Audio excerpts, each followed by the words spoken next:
जिस तरह से अजीत पवार शरद पवार का साथ छोड़ के गए हैं, जिस तरह से शिवसेना से एकनाथ शिंदे अलग हुए हैं, उसको लेकर स्थानिक लेवल पे काफी आक्रोश है। मैं खास करके ये बताना चाह रहा हूं कि मुंबई और कोंकण का जो बेल्ट है वहां पे भाजपा को कड़ी चुनौती महाविकास आघाड़ी से मिलेगी, ये पक्का है।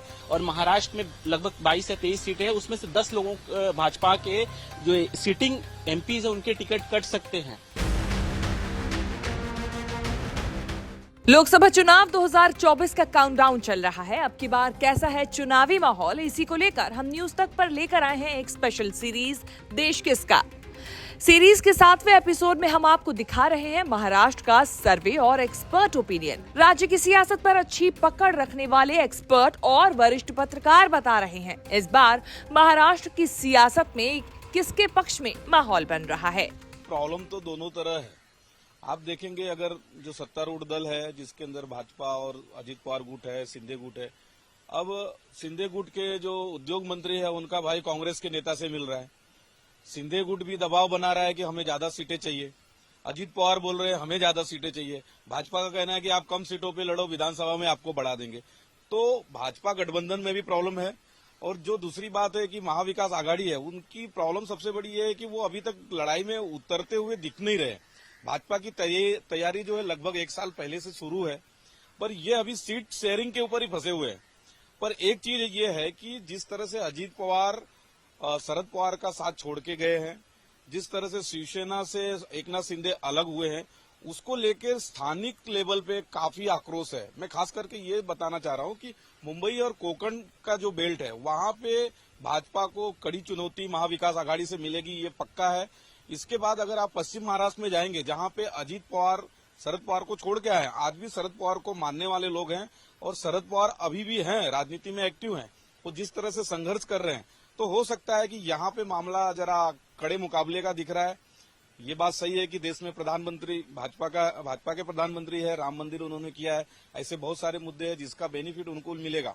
लेकिन आपको एक बात ध्यान रखनी चाहिए कि महाराष्ट्र में गेम फंसा हुआ है। इसके लिए प्रधानमंत्री जी फिर अभी पुणे आ रहे हैं। अगर यहाँ पे भाजपा का गेम पूरी तरह से उनके फेवर में होता तो प्रधानमंत्री जी नहीं आते, तो उसके बाद वो और भी दौरे हैं उनके। तो मुझे यहाँ लग रहा है कि मुकाबला बहुत कड़ा है। अगर महाविकास आघाड़ी का गठबंधन बना रहता है, प्रकाश आंबेडकर सच में आ जाते हैं, जिसकी संभावना बहुत कम नजर आती है, लेकिन सच में आ जाते हैं, तो ये जो वोट बैंक इकट्ठा होगा वो भाजपा को कड़ी चुनौती देगा। 2024 के लोकसभा चुनाव को लेकर हालिया सर्वे की बात करें तो करीब 1 महीना पहले सामने आए एबीपी न्यूज सी वोटर के ओपिनियन पोल के मुताबिक महाराष्ट्र की 48 लोकसभा सीटों में से कांग्रेस के गठबंधन वाला महाविकास आघाड़ी सबसे ज्यादा 26 से 28 सीटें जीत सकता है, जबकि 19 से 21 सीटें बीजेपी गठबंधन के खाते में जाने का अनुमान है। इसके अलावा अन्य दल 0 से 2 सीटें जीत सकते हैं। वोट शेयर की बात करें तो महाविकास आघाड़ी को सबसे ज्यादा 41% वोट मिलने का अनुमान है। इसके अलावा बीजेपी गठबंधन को 37% और अन्य के खाते में 22% वोट जा सकते हैं। मुझे लगता है महाराष्ट्र में लोकसभा चुनाव जब होंगे तब एनडीए का पलड़ा भारी रहेगा, क्योंकि जिस तरीके से पिछले 1 साल से एनडीए ने लोकसभा चुनाव की तैयारी की है, उतनी तैयारी एमवीए या इंडिया अलायंस की हुई नहीं है।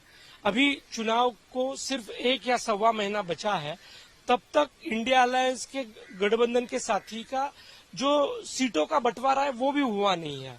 और सबसे अहम बात यह है, अब इंडिया अलायंस कमजोर हो चुका है। उसकी अहम वजह यह है कि अजीत पवार और एकनाथ शिंदे जिस तरीके से अपने अपने दलों के कद्दावर नेताओं को साथ लेके महायुति के साथ डटकर खड़े हैं, इस वजह से एनडीए का पलड़ा भारी है। 2019 के लोकसभा चुनाव में महाराष्ट्र की बात करें तो बीजेपी ने 48 में से 23 सीटें जीती थी, जबकि शिवसेना ने 18, एनसीपी ने 4 और कांग्रेस को सिर्फ 1 सीट मिली थी। वहीं वोट शेयर की बात की जाए तो बीजेपी का वोट शेयर 27.8% रहा था, जबकि शिवसेना 23.5% वोट शेयर के साथ दूसरे नंबर पर रही थी। वहीं एनसीपी का वोट शेयर 15.7% और कांग्रेस का 16.4% रहा था। तरक्की हुई है और विकास भी हुआ है, ऐसा नहीं है, लेकिन जब चुनाव की बात आती है, नंबर्स की बात आती है, तो बीजेपी की जो रणनीति है, अभी बीजेपी 48 सीटों के बजाय 32 सीटों पे स्वयं लड़ना चाहती है।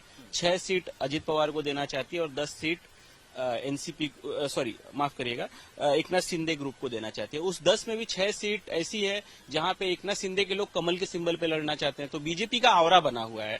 अयोध्या में राम मंदिर आ गया, उसका भी आपने देखा, मुंबई जैसे शहर में लोगों ने पूरा अयोध्या में मुंबई को बनाया था। तो बीजेपी कोई कोर कसर अपने वोटर को लुभाने के लिए छोड़ नहीं रही है, पहला पॉइंट।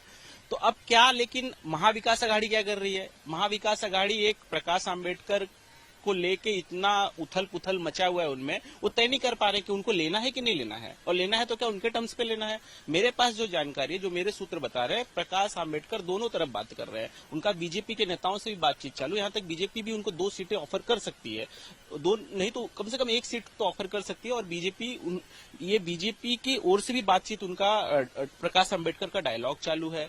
लेकिन कांग्रेस इस बात को क्यों नहीं समझ रही, या कांग्रेस दिखावा कर रही है उनको लेने का? क्योंकि एक आंबेडकर का जो वोट बैंक है वो ब्लॉक वोटिंग होती है, उनके पास एक ऐसा वोट बैंक है। लास्ट टाइम भी उन्होंने गणित बिगाड़ दिया था कांग्रेस का, इस बार भी वो गणित बिगाड़ने के ही कगार पे दिख रहे हैं। मुझे नहीं लगता कि वो आने वाले समय में गठबंधन करेंगे कि नहीं करेंगे, ये वक्त बताएगा। लेकिन जो मेरे पास जानकारी है, कांग्रेस भी उनको इस तरह दिखाने की कोशिश कर रही है कि हम लेना चाहते हैं, लेकिन अंदर ही अंदर कांग्रेस के नेता भी समझ रहे हैं कि हमारे साथ नहीं आने वाले हैं। लेकिन अब चूंकि पब्लिक में परसेप्शन बनाना है कि भाई हमने कोशिश की अम्बेडकर जी को लाने की, लेकिन अम्बेडकर जी नहीं आए, तो ये महाराष्ट्र की जो राजनीति एकदम इस समय ऐसा कहा नहीं जा सकता कि किसकी तरफ है, किसका पल्ला भारी है। हाँ, विनोद भाई एक बात बहुत सही कह रहे हैं कि एकदम कांटे की टक्कर है। मुंबई जैसे शहर में अगर बीजेपी की इतनी मजबूत स्थिति रहती, तो मेरे पास जो जानकारी है कि शायद तीनों के तीनों एमपी जो बीजेपी के हैं उनके भी टिकट कट सकते हैं, तीनों के तीनों। पहले कहा जा रहा था 2, मेरे पास जो जानकारी है 3। और महाराष्ट्र में लगभग 22 या 23 सीटें हैं, उसमें से 10 लोगों भाजपा के जो सिटिंग एमपीज है उनके टिकट कट सकते हैं।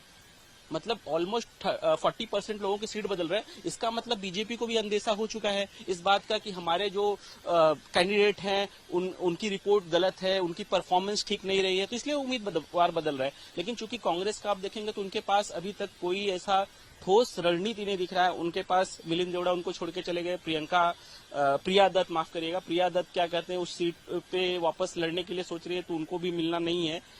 इस तरह से जो कांग्रेस है वो बहुत बिखर गया है।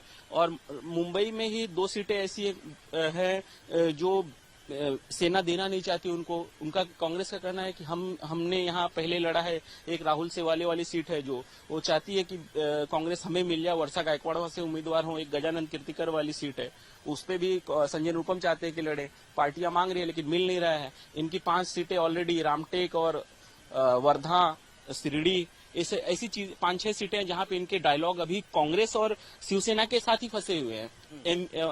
जो नया इनका पार्टनर है प्रकाश आंबेडकर, उसकी तो बात ये भी दूर है। तो इन्होंने अब तक अपनी चीजें सुलझा नहीं पाए। अब चुनाव को महज 2 महीने बचे हैं, 2 या 3 महीने, आचार संहिता भी 1 महीने के अंदर आ जाएगी। तो कांग्रेस की तैयारी 0 है।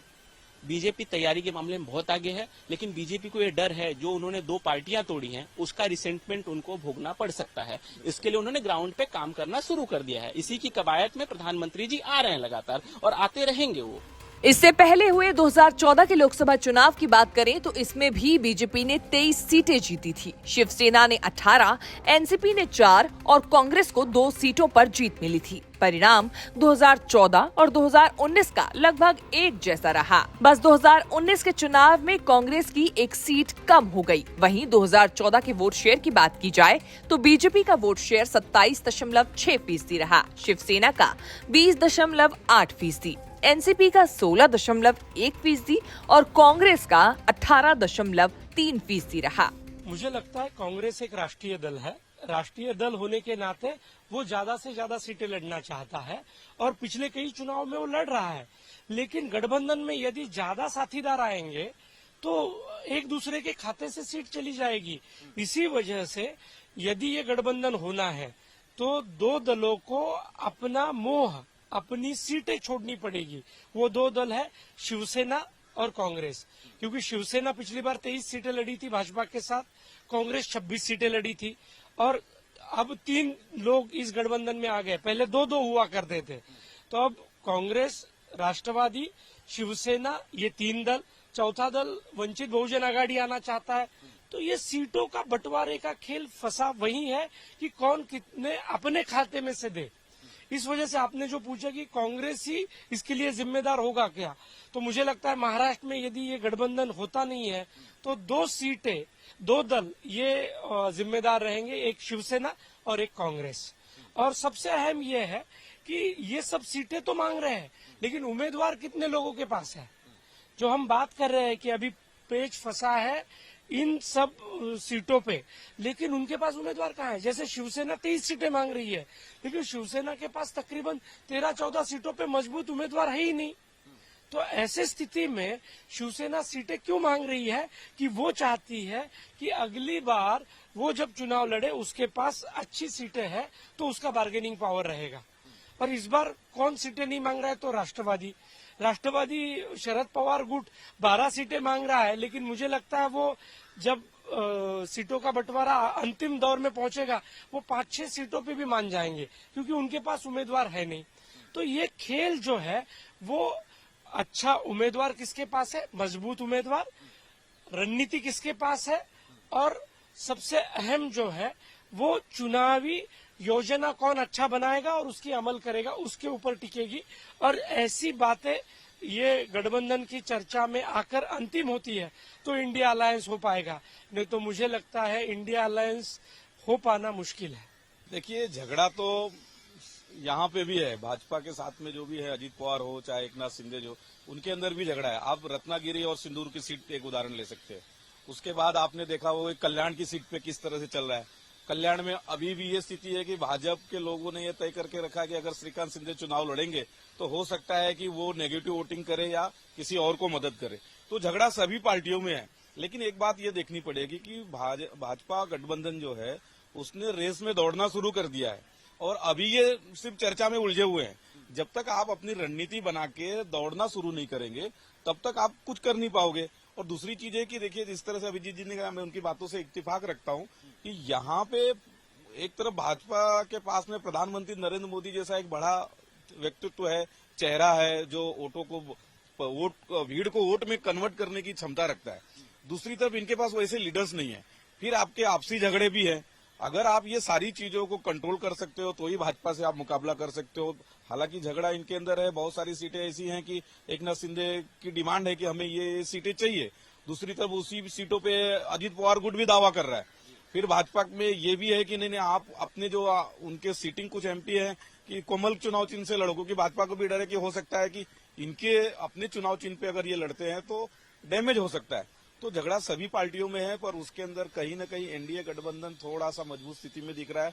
अभी भी वक्त गया नहीं है। महाविकास आघाड़ी अगर उनके नेता आपस में बातों को समझते हैं, जमीनी हकीकत को अगर वो अपने अच्छे ढंग से समझ जाए तो महाराष्ट्र में अच्छा परफॉर्मेंस हो सकता है। वक्त है, संभल जाए। मैं यही कहना चाहूंगा कि संभलने का वक्त है उनके पास। इसके अलावा 2019 में हुए विधानसभा चुनाव की बात करें तो 288 सीटों की विधानसभा में बीजेपी ने सबसे ज्यादा 105 सीटें जीती थी।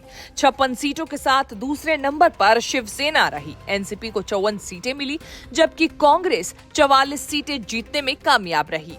महाविकास आघाड़ी का साथ देखिए 2 प्लस पॉइंट है। एक तो जो रिसेंटमेंट है उनको भुनाने आना चाहिए। अगर वो भुना ले गए तो जैसा विनोद ने कहा वक्त है, तो सच में वक्त है। लेकिन अब चूंकि ये जो दिखावा चल रहा है बड़े मतलब चूंकि हम लोग 10 साल से पॉलिटिकल कवर कर रहे हैं तो हमको पता है कांग्रेस का कोई फैसला मुंबई में होता नहीं है। जो भी होता है हाईकमान से होता है। तो ये जो लगातार पिछले 2 हफ्तों से मीटिंग चल रही है लगातार सीट बंटवारे को लेकर, कुछ निचोड़ आता नहीं है। होना है फैसला हाईकमान के साथ, सारे वरिष्ठ नेताओं के साथ, चाहे शिवसेना के उद्धव ठाकरे जी हो या चाहे एनसीपी के शरद पवार साहब हो, फैसला इन्हीं के साथ होना है। तो ये दिखावा किस लिए हो रहा है? तो आपको जब फैसला वहां पे लेना है तो वहीं पे मीटिंग होनी चाहिए थी, है ना? तो ये जो केवल परसेप्शन क्रिएट किया जा रहा है कि मीटिंग चल रही है, लेकिन अंतिम फैसला पार्टी हाईकमान जब लेने वाली है तो सोचिए आप ये लोग कितने पीछे चल रहे हैं। ठीक है, और जो रिसेंटमेंट है, जो एकनाथ शिंदे की ने बगावत की, उसका जो रिसेंटमेंट है वो उद्धव ठाकरे भुना सकते थे, लेकिन वो भुनता हुआ दिख नहीं रहा है बिकॉज ऑफ कांग्रेस। और उनके अंदर अभी सीट बंटवारे ही तय नहीं हो पा रहे हैं। तो बड़ा असमंजस की स्थिति है। सिंपैथी है उद्धव ठाकरे के प्रति कि उनके साथ गद्दारी हुई, उनके साथ बेईमानी हुई है। कुछ हद तक नॉर्थ इंडियन भी शायद उनको इस बार वोट भी दे सकते हैं। लेकिन बीजेपी ने जो 1 हफ्ते 2 हफ्ते में माहौल बदला है अयोध्या में रामलला का प्राण प्रतिष्ठान करने के बाद, उससे अब थोड़ी स्थितियां बदली हैं। और उत्तर प्रदेश में जो होता है उसका असर महाराष्ट्र में दिखाई देता है, क्योंकि एमएमआर रीजन में लगभग 40 से 50 लाख लोग उत्तर भारतीय रहते हैं जो उम्मीदवारों को जिता सकते हैं, हरा सकते हैं अगर चाहे तो मुंबई में लगभग 60 सीटें और थाने मिला के हैं। तो आप और मुंबई में 6 सीट है, थाने और कल्याण में जैसा विनोद ने बताया कि 2 सीट वहां पे भी है। तो मुंबई का जो वोटर है वो तय करता है, उत्तर भारतीय वोटर तय करता है कौन जीतेगा कौन हारेगा। तो चूंकि अयोध्या में रामलला का प्रतिष्ठान हो चुका है, बीजेपी शासित वो राज्य है, और यहाँ पे भी पिछले 1 दशक से जो कांग्रेस का वोट बैंक था नॉर्थ इंडियन, वो अब बीजेपी के पास है। तो बीजेपी ऐसा उसे कमजोर में मत समझिए, और उनकी अगर किसी के प्रति नाराजगी भी है, अगर उसके सांसद के प्रति नाराजगी है तो कैंडिडेट बदलने वाले हैं। तो जो कुल मिला के ये है कि बीजेपी आज भी प्लस में है, लेकिन उस स्थिति में नहीं है जो पहले की स्थितियां हुआ करती थी। जो ये दो जो पॉलिटिकल डेवलपमेंट हुए हैं, एनसीपी का स्प्लिट होना, शिवसेना का स्प्लिट होना, इसको लेकर लोगों में नाराजगी है, लेकिन दुर्भाग्य ये है कि ये विपक्ष भुना नहीं पा रहा है। 2019 के विधानसभा चुनाव के बाद शिवसेना, एनसीपी और कांग्रेस ने मिलकर सरकार बनाई थी, लेकिन शिवसेना से एकनाथ शिंदे की बगावत के बाद सत्ता पलट गई। शिंदे और बीजेपी ने मिलकर सरकार बना ली। इसके बाद महाराष्ट्र में एक और बड़ा घटनाक्रम हुआ। एनसीपी में बड़ी टूट सामने आई। अजीत पवार अपने कई विधायकों के साथ शिंदे सरकार में शामिल हो गए थे। किसका पलड़ा भारी रहेगा? क्या एनडीए हावी होगी इंडिया पर, या इंडिया अपनी ताकत दिखाएगी?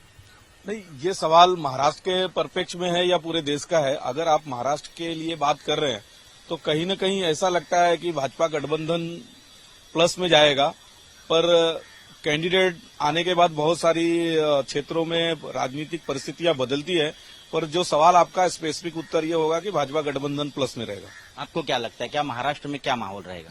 मुझे लगता है महाराष्ट्र में एनडीए पिछली बार 42 सीटें जीती थी, इस बार उससे ज्यादा सीटों से वो आगे बढ़ जाएंगे। मुझे लगता है कि एनडीए गठबंधन इस बार इंडिया अलायंस को परास्त कर देगा, और इंडिया अलायंस की 6 सीटें थी पिछली बार, उससे भी कम हो जाएगी, ऐसा मुझे लगता है। जी देखिए, सीटों के कितनी सीटें आएगी यहाँ तक बता रहे हैं अभिजीत जी, आपको क्या लगता है?